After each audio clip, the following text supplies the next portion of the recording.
Hello viewers, thanks for joining us. I am Anna Asibi Moses. Now the headlines.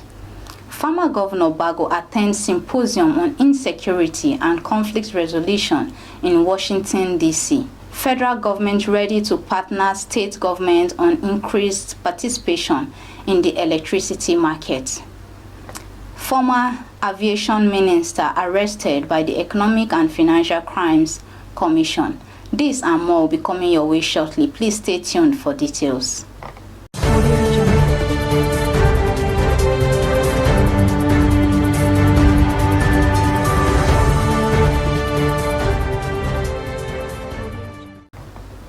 Welcome back. Niger State Governor Farmer Mohammed Umar BAGO was among some northern state governors that met with the leadership of the United Nations on the sideline of the just concluded 2024 World Bank IMF Spring Meeting in Washington, D.C. The meeting is aimed at seeking support from the United Nations in some critical sectors such as ICT, energy, food security, climate change, education, and financing, among others.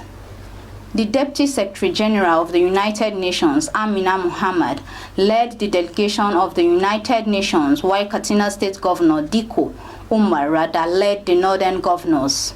Former Governor Umar BAGO and other governors at the meeting, in their separate remarks, stressed the need for continuous collaboration so as to address the array of challenges confronting northern states. In the same vein, the governors also met with leaders of other development partners with a view to getting further support. The African Center of the United States Institute of Peace has organized a symposium on insecurity and conflict resolution in Washington, D.C., USA. The event was organized to discuss issues bordering on conflict and insecurity with a view to finding lasting solutions to the menace that has continued to ravage the northern region. The gathering focused on drivers of insecurity and opportunities for stabilization, and would also consider ways of conflict prevention, mitigation, and non-violent strategies of engaging armed groups, among others.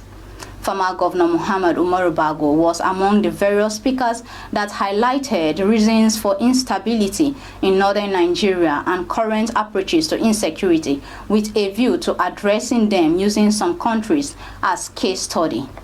High points of the event were contributions, observations, and recommendations for short, and long-term ways of preventing violence, while opportunities for disarmation, demobilization, and reintegration of armed groups were also identified. In a courageous act, the families of a bride-to-be and a group of passengers thwarted a kidnapping attempt by killing a terrorist in Zamfara State. According to reports, the incident occurred when the family of the bride-to-be and other travelers were ambushed by bandits along the Talafa-Mafara-Gusau highway. The bride's family had embarked on a journey to purchase clothing and other wedding materials in Kano. However, their plans took a harrowing turn when armed bandits targeted them. The report further revealed that the response from the passengers was spontaneous as soon as the bandits selected their victims. Narrating how the event unfolded, an eyewitness said a few kilometers away from the Fanjal Tama checkpoint, the travelers heard gunshots echoing all around. To their shock, they encountered two well-armed bandits on motorcycles blocking the road and halting vehicles.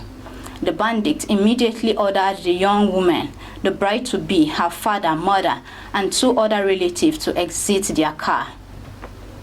With guns pointed at them, the terrified family members were coerced to follow the bandits into the nearby forest. Realizing the grave danger they faced in forced abduction, the passengers decided to act swiftly by attacking one of the two bandits. In a fierce struggle, one of the kidnappers was overpowered, resulting in his instant death. The other bandits, however, escaped, leaving behind his firearm.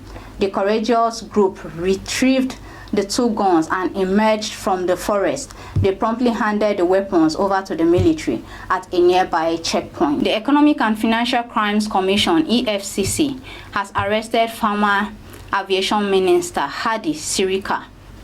Hadi Sirika was a minister under the immediate past administration of former President Muhammadu Buhari.